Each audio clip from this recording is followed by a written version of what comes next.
COVID-19, a devastating pandemic, took the world by storm, and society has suffered greatly as a result. Nonetheless, no one has felt it more than healthcare workers and doctors, who have witnessed everything. They did everything they could to save patients despite the lack or inadequate protective equipment and facilities, even if it meant putting their own lives in danger and abandoning their families. At the same time, many members of the society died while seeking medical attention. The vast majority of those who did receive the treatment lacked access to adequate healthcare facilities. Even when treatment is available, many people are unable to pay for it. Governments did their best, but it was insufficient and too late.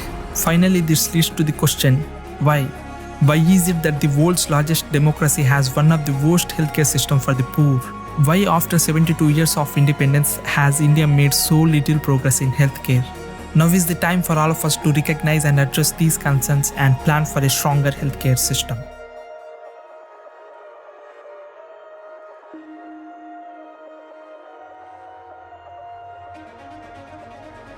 In 1948, India became a signatory to the Universal Declaration of Human Rights, which recognizes the right to health as a fundamental human right. Furthermore, Article 21 of the Indian Constitution recognizes the right to life as a fundamental right. The Supreme Court has stated numerous times that the right to health is a part and parcel of the right to life.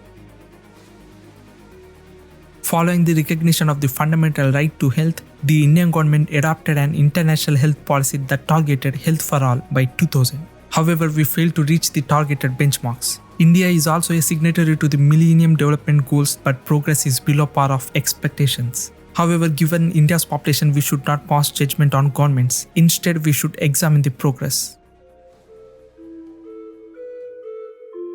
Governments heavily promoted public health services, which are completely free and government funded. It is the primary source of healthcare for the underprivileged as well as for rural and remote areas. But even governments recognize that the quality is insufficient for a variety of reasons. And in order to combat this inefficiency, many state governments initiated public-private partnership health services. Since 2005, the private sector has grown tremendously and has become a primary source of healthcare for 70% of urban households and 60% of rural households because the quality is superior, but it consumes a lot of disposable income. To alleviate the economic burden of the medical costs, the central government is promoting Jan Aushadhi scheme, which reduces the cost of drugs by at least half of the cost of branded drugs. In 2018, central government announced one of the significant health insurance programs in history, aimed at the bottom half of the population working in the unorganized sector. Some state governments even promoted medical reimbursement schemes in order to increase access to high-quality care. That isn't all. Doctors in India are hardworking, highly skilled professionals on par with those in developed countries, and healthcare in India is a cheaper alternative worldwide. This progress demonstrates the strength of our healthcare system. Still, India was ranked 145th in the Lancet report for healthcare access and quality, just below Bangladesh, just above Pakistan, and just 100 ranks below China. How was that possible? To answer that, we must explore into the broken world of healthcare.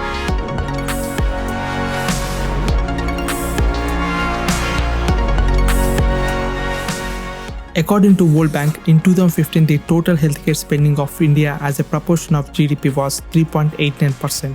Out of 3.89%, the government health expenditure is just 1.8%, and the out-of-pocket expenditure for citizens as a proportion of the current health expenditure was 65.06%. By comparison, Americans pay only 10% of total healthcare spending. This low level of spending by the governments undermines the quality and accessibility of public health services, driving low-income groups to choose private healthcare. However, as a result of high-cost therapies, many people are forced to sell their assets, and each year millions of people fall into poverty. Additionally, inefficiency with the available resources is a cause of concern. For example, public hospitals performing more cesareans than the WHO recommended standard. And while this did not result in a reduction in perinatal and maternal mortality rates, it did result in other complications such as infections, resulting in the loss of resources that could be used for other purposes, such as antenatal care, which is recommended by WHO. If we go much deeper into this broken world, we see the struggles of healthcare workers and the exploitation of the needy by the same healthcare workers without their knowledge. In India, to become a doctor is not a simple thing. Passion is one part, but the relentless dedication for almost 10 years is the most extraordinary task they need to overcome. Still, many can't afford the exorbitant cost of medical schools. The lack of ease and struggles in the medical education impacting the healthcare sector. Because you make my effort a joke. I want to be a doctor. This isn't a game to me. This isn't playtime. This is serious business. I have it in me to be a great doctor.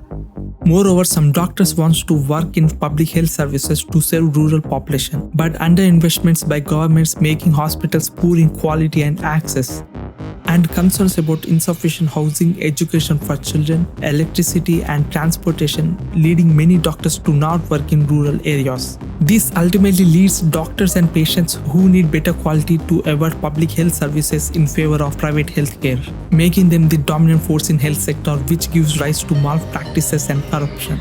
For example, India is a world leader in performing unnecessary C-sections well above WHO recommended guidelines because it saves time. On average, they receive 15% more pay for each C-section, but the complications caused by unnecessary C-section cause health issues that can last a lifetime.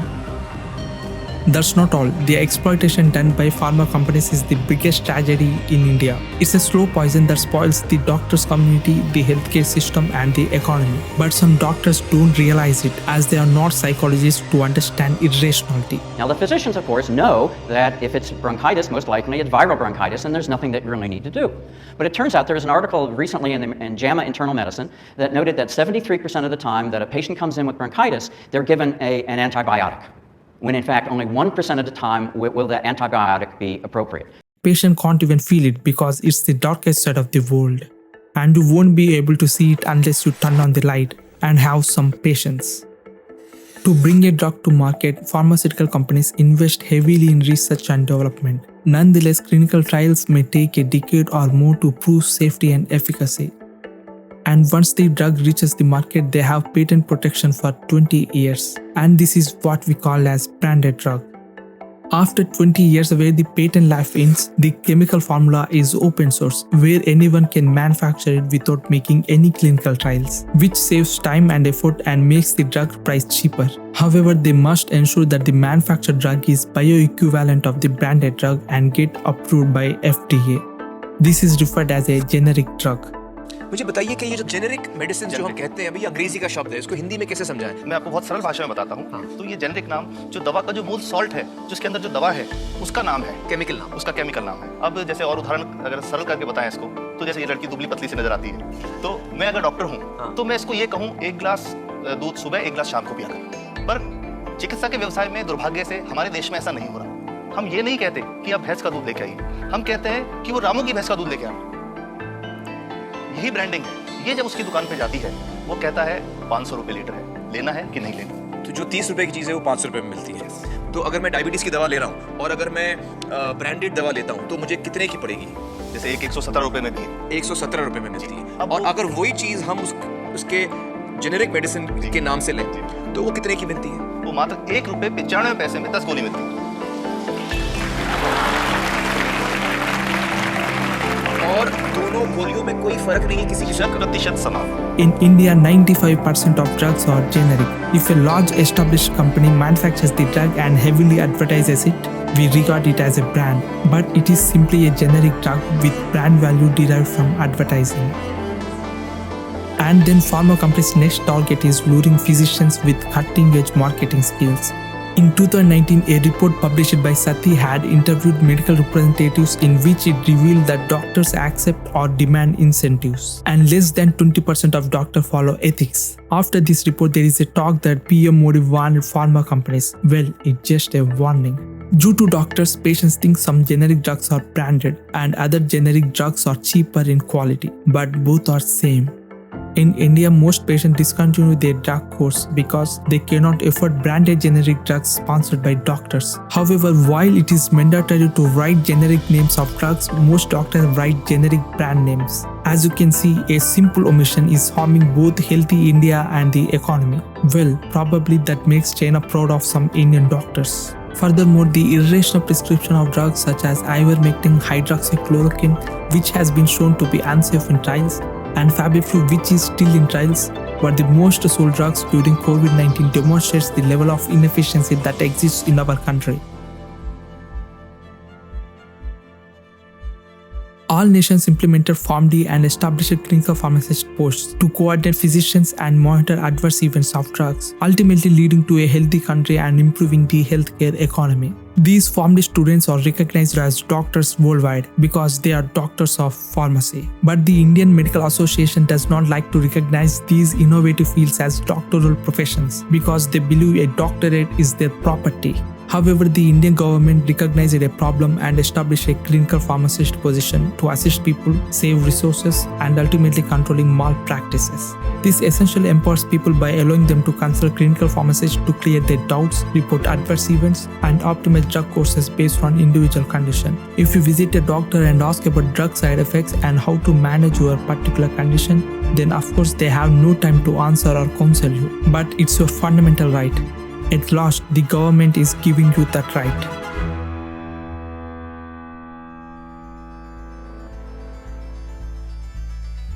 Since the Human Genome Project, advancements in genomic sciences combined with artificial intelligence and big data transforming healthcare at a brisk pace. But there is a need for innovative policy making to implement these technologies. The future is all about precision medicine. It will be the end of an inefficient course of treatment with drugs. Many untreatable diseases will be cured in the next 2 decades by using mRNA and CRISPR technologies. These are exciting times to be in healthcare profession. India has the advantage of being a global leader in healthcare because India produces many young doctors, and every doctor has the potential to be the best and keep our country safe and serve the world. Because this is the country which produces 50,000 doctors a year.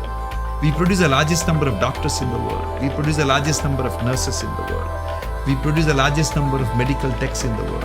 Outside US, we have the one of the largest number of US FDA approved drug manufacturing units. We have everything going for a phenomenal healthcare delivery. Irrationality won't cure or end anything. India need rational doctors, government need vision, people need awareness. What we are seeing from doctors and common man is not violence. It's ignorance and lack of responsibility. And that's the only reason made our healthcare system broken. In the simple precept of medicine, an awesome power. The power to do harm. Who gives you this power? The patient.